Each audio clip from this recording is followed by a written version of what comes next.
9h-10h, Sud Radio, la vérité en face, Patrick Roger. La vérité en face, avec comme chaque vendredi, Éric Tegner, direction du Média Frontières, avec ce livre noir, bonjour. Bonjour Patrick. Et Alex Darmon, avec sa chaîne YouTube Les Indécis, bonjour. Bonjour Patrick. Et puis beaucoup de documentaires. Vous êtes deux jeunes journalistes, oui vous êtes toujours jeunes, je vous rassure, engagés, entrepreneurs. Non mais je dis ça en provoquant un petit peu, parce que tout à l'heure, on va parler d'un sujet qui intéresse évidemment tous nos auditeurs aussi, c'est qui va payer. Qui va payer, parce qu'on a des dettes colossales, hein. Je vous fais pas un dessin, on le sait. Donc il y a évidemment les plus riches avec de nouveaux impôts, les entreprises, et puis la question des retraités. Et j'aimerais bien vous entendre effectivement sur les retraités aujourd'hui. Avant cela, il y a aussi les répercussions en France du conflit israélo-palestinien. Je rappelle que le 7 octobre, c'est lundi. Il y a la récupération politique. Vous avez vu ce qui s'est passé à Sciences Po encore hier, avec de nouveau une manifestation étudiante pro-palestinienne devant Sciences Po, à l'intérieur. Du côté de Montpellier aussi. Alors c'est autre chose, mais tout de même, c'est dans la même veine. Michael Delafosse, le maire, qui a accusé ouvertement d'islamophobie par des élus LFI qui parlent parce que Delafosse, évidemment, il essaie de défendre la laïcité, donc il est on le qualifie de maire sioniste, d'islamophobe, Michael Delafosse. Éric Tegner et donc Alex Darmon, votre avis sur ce sujet? Alors déjà sur Montpellier, ce qui est très compliqué, c'est une ville où il y a une forte partie d'immigration dans cette ville. Donc il y a une tension évidemment sur ces sujets liés à l'islamophobie qui pose de véritables problématiques. Concernant Sciences Po, alors on savait très bien que c'est une école qui est censée représenter l'élite depuis des années, mais qui est en perdition de telle sorte que certaines enquêtes comme celle du Figaro le mois dernier explique que même les grandes entreprises aujourd'hui ne veulent plus des étudiants de Sciences Po Paris. Mais la problématique, c'est aussi une école qui est liée à l'étranger. Il y a 70 millions d'euros qui est donné par l'État, mais ils ont une véritable dépendance à l'égard des États-Unis, dont on sait que les universités américaines comme Harvard ou encore comme Columbia ont également vécu des manifestations extrêmement violentes de soutien au Hamas, de soutien à la Palestine, avec des slogans extrêmement choquants contre Israël. Moi, ce qui m'inquiète, c'est à quel moment cette nouvelle direction de Sciences Po n'est pas justement en train de taper du poing sur la table. Oui, qui vient d'être nommé. Alex Darmon. Moi, vous savez, le Michael Delafosse, le maire de Montpellier, pour avoir un peu échangé avec lui, c'est quelqu'un, vous disiez, qui est accusé de trop défendre la laïcité. Non, c'est quelqu'un qui est équilibré, en quelque sorte, qui est républicain, qui était très proche de Bernard Cazeneuve, qui est d'ailleurs toujours très proche de Bernard Cazeneuve, et qui, d'une certaine manière, représente l'explosion de la gauche en son sein même sur cette question de laïcité. Michael Delafosse, il est traité de sioniste. D'abord, il faut m'expliquer ce que ça veut dire. C'est une insulte, être sioniste, de la part de ces gens qui distribuent ces tracts. Est-ce qu'ils connaissent la définition du sionisme? Je ne crois pas. Donc en fait, effectivement, comme vient de le dire Eric, pour le coup, il y a aujourd'hui à Montpellier une tension autour de cela, mais il faut quand même savoir que Michael Delafosse, il a été élu et réélu. Largement. C'est un maire qui est apprécié par ses habitants. Et donc, en fait, il est juste une partie de ses habitants. Il y en a d'autres, mais par la majorité, étant donné qu'il a été réélu. Donc, il a fait beaucoup de choses pour sa ville à Montpellier. Il l'a modernisé complètement. Mais aujourd'hui, c'est vrai, et vous l'avez vu il y a quelques mois sur des vidéos où à Montpellier, vous avez des manifestations le week-end de gens qui sont, pour le coup, anti-républicains et anti-sionistes. Et même, je vais aller jusqu'à anti-juif, puisqu'ils emploient cette arme-là. C'est un endroit très dur que je connais bien. Je connais un peu le député RN là-bas, RN Ciotti de la zone, qui me racontait que c'est sa circonscription. Il y a une partie sur Montpellier et une autre partie sur le reste.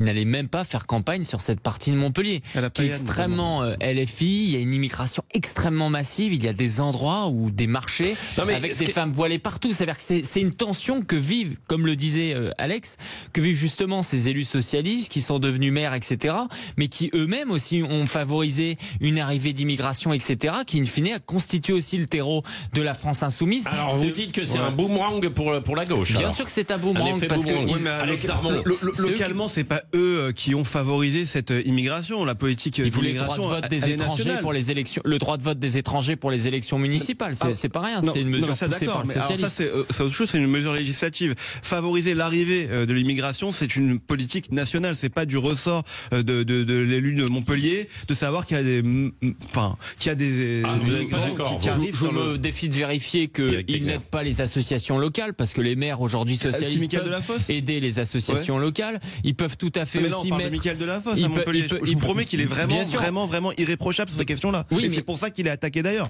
Bien sûr, sur les questions justement liées à la laïcité. Mais derrière, ce sont des maires qui peuvent tout à fait, on l'a vu par exemple à Lille, où Martine Aubry n'est pas suspectée d'être antisioniste, et pour autant, elle va aider des associations pro-migrants, elle va mettre à disposition justement certains mobiliers de la mairie ou de la municipalité pour l'accueil des migrants, etc. Ce que je suis en train de parler en parlant d'effet boomerang, c'est des gens qui en fait à chaque fois déplorent les causes déplorent les effets dont ils chérissent les causes. Et c'est ce qui se passe justement à Montpellier aujourd'hui. C'est ce qui fait que la France Insoumise est en train de reprendre le leadership sur la gauche, parce que d'un point de vue électoral, ils ont la base avec eux. Tu compares Montpellier et Lille, je suis désolé.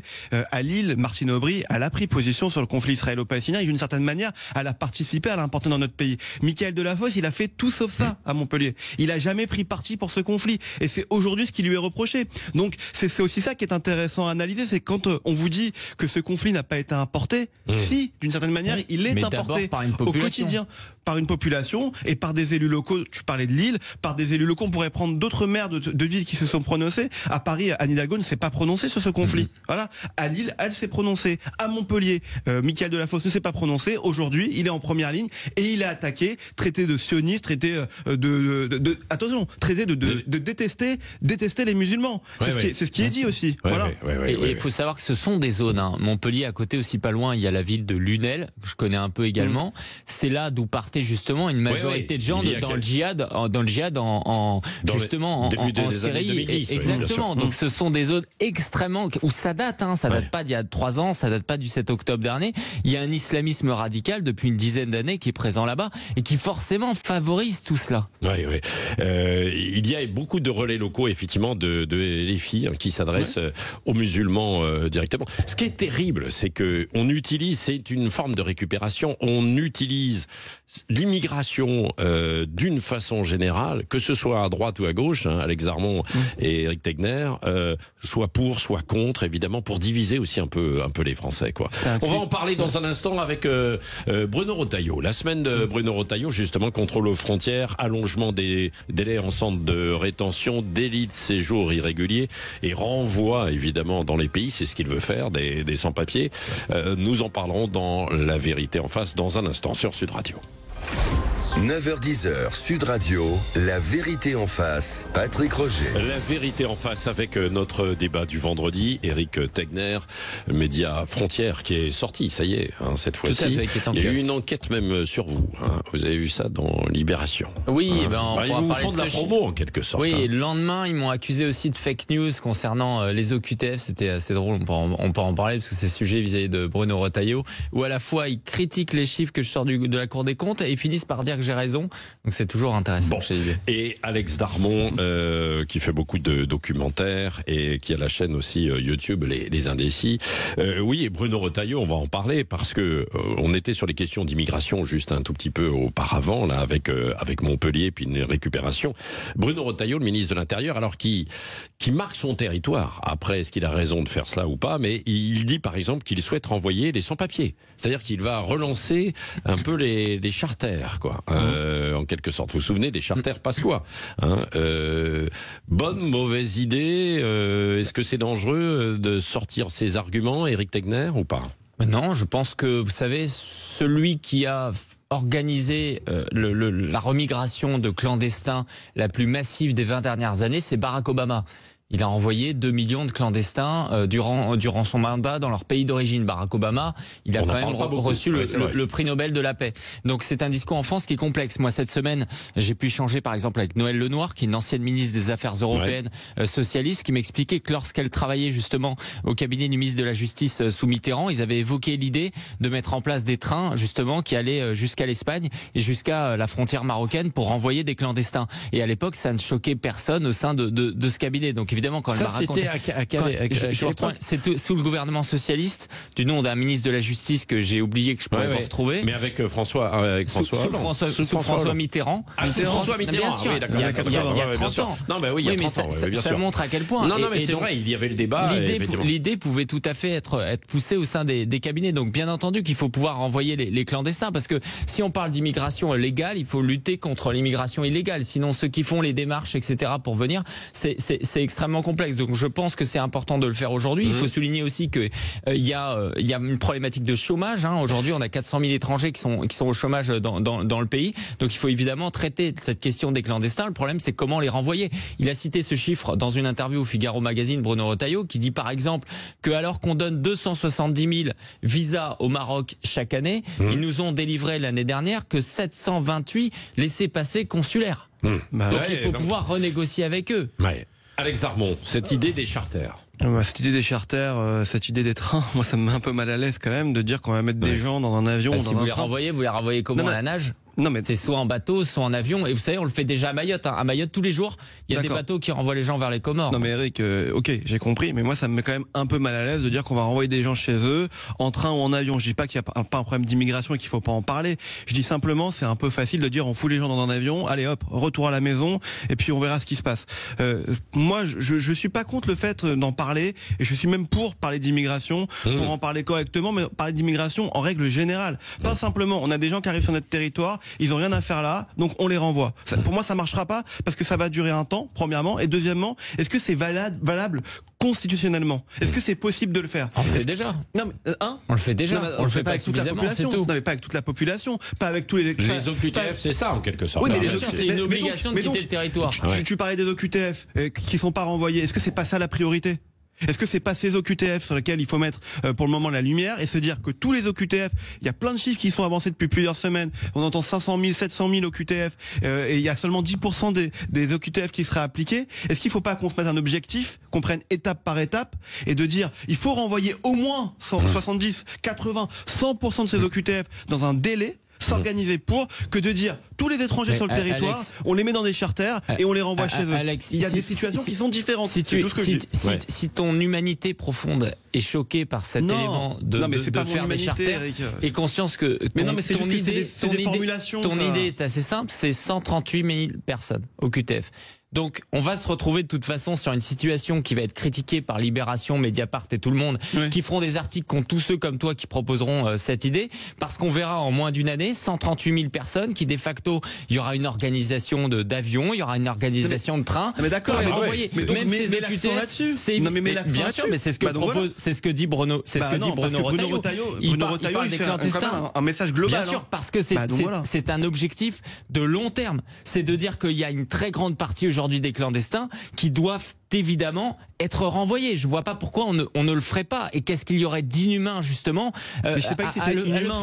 J'ai jamais dit que c'était inhumain. Je dis simplement qu'aujourd'hui on est dans une situation qui est certes urgente, mais urgente pour le pays et aussi pour les hommes politiques qui sont dans ce gouvernement aujourd'hui. Et moi je suis désolé, mais Bruno Retailleau, quand il dit ça hier, quand il confond et qu'il parle d'état de droit et qu'il le met un peu, enfin, on peut aussi en parler, l'état de droit, quand il a ces formulations-là, je dis juste simplement que c'est encore de la formulation, que c'est encore de l'urgence communicationnelle et qu'il a besoin de faire passer des messages.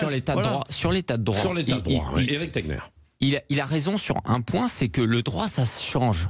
La Constitution, ça se change. Et c'est la raison pour laquelle la première idée qu'il pousse avec d'autres, c'est un référendum. Parce que d'abord, lorsqu'il y a un doute, il faut se tourner vers le peuple. Et depuis le début, on n'a jamais interrogé le peuple sur la question migratoire. Le regroupement familial aujourd'hui, qui est la principale voie d'immigration, ça a été justement un décret présidentiel. On n'a pas consulté la population française à ce sujet. Et pourquoi l'état de droit, il faut le modifier? Parce que l'état de droit, c'est quoi? C'est l'idée qu'il y a une égalité devant la loi de tout le monde. C'est ce qui fait qu'à chaque fois qu'il va y avoir une loi, on va dire par exemple les aides sociales pour les Français, avant de les donner aux étrangers, le Conseil constitutionnel, le Conseil d'État vont dire non, ça respecte pas l'état de droit. C'est ça, hein. Ce n'est pas commencer à mettre des journalistes dans des prisons. C'est cette petite. Oui, mais parce que quand ils ont voulu critiquer Bruno Retailleau en disant oui, il est contre la démocratie, il veut remettre en cause l'état de droit, etc. Ils veulent le remettre en cause sur cet élément très précis, de favoriser les Français au détriment, j'ai envie de dire, en priorité par rapport aux étrangers. Ça me semble assez normal. Sur l'état de droit. Pour moi, il fait une confusion entre l'état de droit et l'état du droit, Bruno Retailleau. Voilà, c'est simplement qui veuille remettre en place plus de lois, plus de législation. Oui, état du droit, parlons-en. Moins de défense, moins de pouvoir d'avoir de recours juridiques pour ces personnes qui sont sur le territoire français quand on prononce une peine contre elles. C'est intéressant cette idée parce que non, vous savez. Attends, je t'ai écouté. Bien sûr. Pourquoi pas? Il y a aucun problème. Moi, je suis aussi ouvert à ça. Mais une différence entre l'état de droit, qui est une particularité française qui est importante, qu'il faut garder, c'est quand même l'essence même de notre pays. Et changer les lois, pourquoi pas? Ça, c'est le premier point. Le deuxième point, moi, tu sais, je suis quelqu'un qui pense quand même que le pouvoir politique aujourd'hui dans notre pays, il a une responsabilité et il sert à quelque chose. Et moi, ce qui m'agace ces derniers jours sur ce sujet de l'immigration, c'est qu'en décembre dernier, on avait un texte qui était prêt à l'Assemblée nationale, qui était sans doute imparfait, sans doute, mais qui était là pour amener le débat et pour pouvoir amender, proposer, parce que dans ce texte, il y avait des choses qui étaient bonnes et des choses qui étaient moins bonnes. Tout le monde s'est levé comme un seul homme, que ça soit l'extrême droite, l'extrême gauche et d'autres partis pour dire non, on va même pas en parler, même pas en débattre, parce que ça vient du centre et qu'il faut qu'il y ait le chaos politique dans le pays. Et aujourd'hui, on semble se réveiller en se disant il faut qu'on parle d'immigration. Mais aujourd'hui, dans notre pays, on peut parler d'immigration d'un côté sans être facho et de l'autre sans se dire que on est forcément gauchiste parce qu'on pense qu'il y a des gens qui méritent d'être régularisés ou de ne pas être envoyés chez eux. Alors, la loi immigration a été votée par le Rassemblement national, ce qui a d'ailleurs déplu une partie de la majorité. Moi, je te parle de débat. Il faut le citer. Oui, mais à un moment, il faut passer aux actes. Donc la loi immigration, elle a été votée. Et qu'est-ce qui s'est passé? Elle a été censurée à 40% au nom de cet état de droit par le Conseil constitutionnel. Et quand Michel Barnier dit qu'il n'y aura pas de réforme constitutionnelle, qu'il n'y aura pas de réforme qu'il n'y aura pas de référendum et qu'il y aura encore moins de loi immigration, on comprend qu'il n'y a pas grand-chose qui va pouvoir être fait. Donc ça, c'est le problème. Et quand tu dis justement, oui, il faut réviser un petit peu cette question justement juridique. Mais c'est au nom de l'état de droit que justement le Conseil constitutionnel a décidé le 31 mai dernier d'accorder justement l'aide juridictionnelle aux étrangers. Ça veut dire qu'aujourd'hui, le ministère de la Justice donne 55 millions d'euros aux migrants qui vont attaquer les préfectures. Et on a une chose en tête, quand nos auditeurs se retrouvent agressés dans la rue et qui veulent aller porter plainte, ils y vont tout seuls, ils se retrouvent face à des policiers qui, étant submergés de plaintes souvent, ont du mal à prendre leurs plaintes parce qu'ils savent qu'ils pourront pas les traiter. Eh bien, le clandestin, aujourd'hui, le clandestin d'ailleurs qui va pouvoir commettre un délit, il va être aidé grâce à l'argent des Français et à leurs impôts. Et ça, c'est absolument scandaleux. Donc, bien entendu, justement, que c'est ça qu'il faut... Oui, mais ça va être contre l'état de droit. Parce que le Conseil d'État est les seuls aujourd'hui qui luttent contre l'immigration en Europe. C'est par exemple la Hongrie qui se font attaquer par l'Europe au nom de l'état de droit. Le fait de dire on met des gens dans un avion et on les renvoie, ça sera temporaire. S'il y a une réforme constitutionnelle, bien sûr. Donc une réforme constitutionnelle. Non, mais pas forcément d'ailleurs. Avec quelle question? Pas forcément. Voilà, exactement. Avec quelle question comme référendum? Les quotas. Est-ce que oui ou non? Parce que la meilleure façon justement de pouvoir décréter ce type d'éléments, c'est de mettre dans le référendum, est-ce que oui ou non, vous souhaitez mettre en place chaque année des quotas.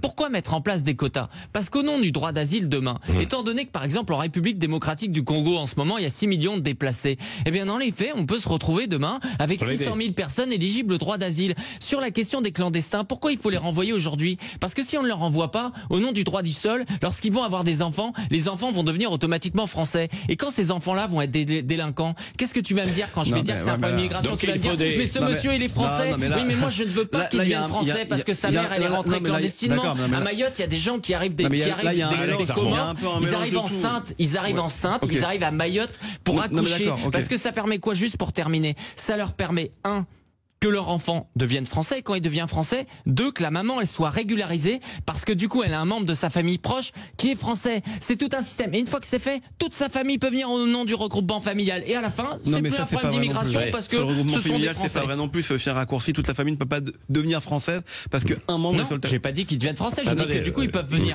Mais quand ils viennent après qu'ils ont un enfant sur le territoire, au nom du droit du sol, leurs enfants deviennent français. J'entends. Mais encore une fois, moi je répète ce que j'ai dit tout à l'heure, je ne suis pas sur le sujet de fond de dire qu'il faut pas en parler ou qu'il ne faut pas réformer. Je dis simplement qu'il faut faire les choses dans l'ordre. Et depuis une semaine, c'était l'ouverture de ce débat sur Bruno Retailleau. On a l'impression que c'est le sens de la formule qui prédomine sur le sens de l'action. Ça fait 2 semaines. Ça fait 2 semaines qu'il nous répète, qu'il va toucher, qu'il va faire des modifications, qu'il va agencer. Et finalement, c'est que la formule. Et hier, son Premier ministre sur le plateau de France 2, dans le journal, parle d'humanité et le recadre d'un coup. Bien sûr qu'il faut accélérer. Mais donc forcément, ça veut dire aussi que il y a une incohérence, une incompatibilité. et une accointance entre les visées qui n'est pas la même. Mais ça, je suis d'accord. Par conséquent, ça sera retoqué à un moment donné et par son gouvernement. Mais un point, pourquoi renvoyer les gens? Les 134 000 au QTF, tu sais combien il y a de places en CRA dans les centres de rétention administrative? Non, centre de rétention administratif, on est à 3 000 places. 3 000 places, imaginez. Bien sûr. Donc c'est même pas 2% des OQTF qui sont enfermés. Ça ne changera rien. Mais non, il faut les renvoyer directement sur la c'est allongé par Gérald Darmanin d'ailleurs déjà 3 ans. Il est 10h moins le quart quasiment et il nous reste un petit quart d'heure. Et qui va payer? Les grandes entreprises, qui va les payer plus fortunés, parce que tout le monde paye déjà. Oui, c'est vrai. Ou les retraités. Est-ce que ce sont les retraités qui doivent être mis à contribution? Quels retraités? Parce que vous avez vu qu'il y a un report de la revalorisation. On voit ça ensemble dans un instant avec vous, Éric Tegner et Axel Darmon. 9h-10h, Sud Radio, la vérité en face. Patrick Roger. La vérité en face avec Alex Darmon, la chaîne YouTube Les Indécis, allez la voir. Et puis Éric Tegner, le média Frontières Ex, Livre Noir. Qui va payer? Qui va payer? Alors évidemment parce qu'on a une dette colossale. Et je ne sais pas si vous avez vu Emmanuel Macron, le Mozart de la finance. Je critique pas plus que ça, mais enfin bon, ça devait être le Mozart de la finance. On a vu, c'est sûr, la symphonie, effectivement, de la dette. Elle a été jouée, toutes les partitions aussi. Alors il y a bien sûr les plus riches, avec 65 000 foyers qui pourraient être concernés, qui gagneraient au-delà pour un foyer fiscal des 500 000 euros, me semble-t-il. Enfin, je crois que c'est en train de tourner autour de ça. Il y a des grandes entreprises mises à contribution. Puis il y a la question des retraités. Il y a 17 millions aujourd'hui de personnes de plus de 60 ans en France. On va en avoir beaucoup plus dans les années en fait qui viennent. Et puis il y a une interrogation. Alors certes, il y a le report des revalorisations là de quelques mois, 40-50 euros pour certains qui ont des petites retraites, c'est beaucoup. Mais il y a une façon générale. Et vous êtes des jeunes.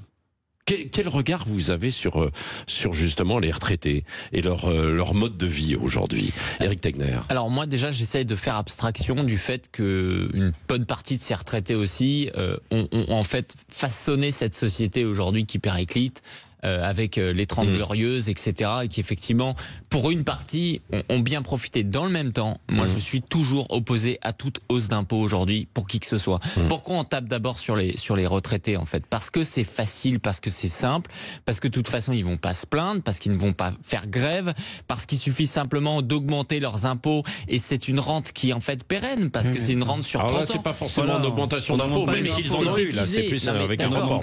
Oui, mais c'est de l'augmentation d'impôts. C'est comme quand Bruno Le Maire, les 7 dernières années, nous expliquait qu'il n'y avait pas de hausse d'impôts, alors qu'il y avait une hausse des taxes sur les éléments. Ce que je veux dire, c'est à quel moment aujourd'hui, justement, lorsqu'il y a une inflation, normalement, il y a une revalorisation, c'est comme ça que ça fonctionne. Et donc, il faut tenir un discours de vérité. Moi, je pense qu'aujourd'hui, il faut d'abord, justement, rendre de l'argent. En fait, la question, c'est qu'on a fait pendant 7 ans. Le retraité aujourd'hui, il dépense. Donc l'argent, il revient dans l'économie. Il va dépenser dans le boulanger, dans le boucher, dans son village, etc. Il va également donner de l'argent à ses enfants ou à ses petits-enfants. Il va pouvoir les aider, il va leur transférer de la propriété. Il sera taxé au passage, d'ailleurs. Et il est déjà taxé sur plein d'éléments. Vous disiez tout à l'heure qui va payer, mais tout le monde paye déjà. Moi, il y a un terme qui m'a énormément choqué de la part de Michel Barnier hier soir. Il dit, on va récupérer l'argent. Récupérer, parce que quoi, ça leur appartient. Ça ne leur appartient pas. Lorsqu'il y a une ponction d'impôts sur les Français, quels qu'ils soient, ce n'est pas récupérer leur argent. Cet argent leur appartient. On parlait tout à l'heure d'état de droit, de constitution. La propriété, c'est dans les droits de l'homme. Donc votre salaire, ce que vous avez gagné, c'est la raison pour laquelle la retraite, moi je veux dire, moi je crois pas au fait que j'aurai une retraite dans 40 ans, la jeunesse aujourd'hui là-dessus, et c'est la raison pour laquelle le vrai débat, ça pourrait être de dire comment mettre en place une retraite par répartition, comment faire accéder à la pauvreté, comment capitaliser, bien entendu, parce que demain on se fera taxer. Là on parle du budget de l'État. Moi je suis d'accord sur un point, c'est que de toute façon toute hausse d'impôt à un moment donné touche tout le monde, quoi qu'il arrive, même si on s'intéresse qu'à une seule partie de la population. De la population. Ça c'est une première chose. Maintenant, qui doit payer? Moi, ça ne me choque pas aujourd'hui que les retraités puissent être mis un peu plus à contribution. Voilà, je le dis. très tranquillement. Tous les retraités. Non, justement, j'y viens. Alors voilà. Pas tous les retraités.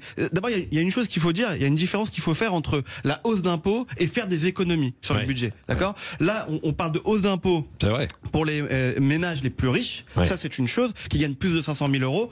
Et c'est pas complètement déconnant. Excusez-moi. Il faut qu'on regarde comment ça se fait et tout. Même s'il faut quand même préciser que nos riches sont les riches qui payent le plus d'impôts en France. Ça, c'est vrai. Donc, ils participent déjà beaucoup à l'effort national. Et puis, vous avez comment faire en sorte de faire des économies. C'est ce dont on parle. Faire des économies. Et donc, dire on n'indexe pas les retraites pendant 6 mois, on décale de 6 mois l'indexation, c'est intéressant. Et pas sur toutes les retraites. Les petites retraites, on peut faire une exception à la règle pour les petites retraites jusqu'à un certain degré. Vous savez, les retraités aujourd'hui en France, ce sont les retraités qui vivent le mieux, enfin en tout cas peut-être pas le mieux, mais très bien par rapport à d'autres pays dans le monde. Aujourd'hui les riches, ce sont les riches qui sont aussi prélevés le plus dans le monde. Ils vont le déjà système de redistribution, ils vont déjà être impactés. C'est le meilleur système la hausse des de taxes redistribution. Suite au prochain épisode.